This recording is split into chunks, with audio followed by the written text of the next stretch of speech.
France Inter.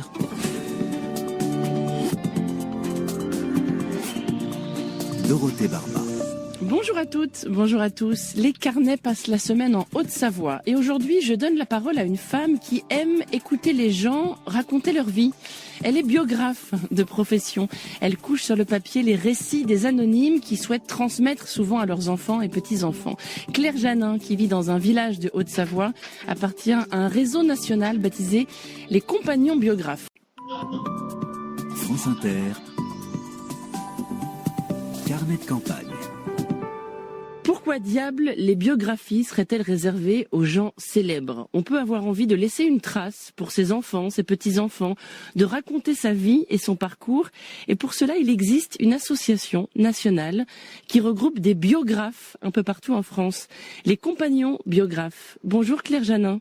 Bonjour Dorothée. Vous habitez à Manigot, village de montagne en Haute-Savoie, et vous faites partie de cette association, les Compagnons Biographes, qui regroupe en fait des professionnels indépendants. La Plume Caméléon, c'est le nom de votre petite entreprise. Dans quel contexte fait-on appel à vous, Claire ? Eh bien, ce sont vraiment des gens qui ont envie de transmettre. Alors, ce sont soit les parents, les grands-parents qui veulent écrire leurs livres, ou de plus en plus, moi, j'ai des enfants ou des petits-enfants qui me contactent pour me dire qu'ils ont envie de recueillir le témoignage de leurs parents ou grands-parents. Et puis ensuite, on se rencontre. Et puis, si le courant passe, eh bien, on se lance dans l'aventure. Comment procédez-vous pour écrire la biographie ? Ce sont plusieurs rendez-vous en amont ? Oui. Donc plusieurs rendez-vous. Alors on enregistre en fait les personnes. Donc c'est un peu une discussion à bâton rompu. La personne nous raconte vraiment ce qu'elle a envie de nous expliquer sur sa vie, sur son enfance. Et puis après l'enregistrement, eh bien on va faire une retranscription de ses propos. Et puis on se met à écrire le livre. Et nous, l'important, c'est vraiment qu'on reprenne le ton de la personne, en fait, que la personne se retrouve dans le livre. Ah, ce n'est pas votre style, ce n'est pas votre plume, c'est celle de la personne dont vous écrivez la biographie. Oui, voilà, c'est vraiment le plus important. On n'est pas là pour briller par nos talents littéraires. On est vraiment là pour, bien sûr, pour passer de l'oral à l'écrit, mais pour que vraiment la personne se retrouve et que son entourage la retrouve. Vous écrivez à la place de ?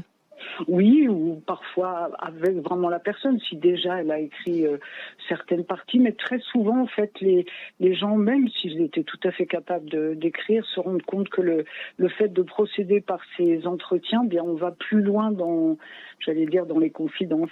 Et le récit, donc, devient un livre. Il est tiré à plusieurs exemplaires ? Alors il est tiré, souvent c'est pour la famille, c'est pour les proches, pour l'entourage, donc c'est une trentaine d'exemplaires.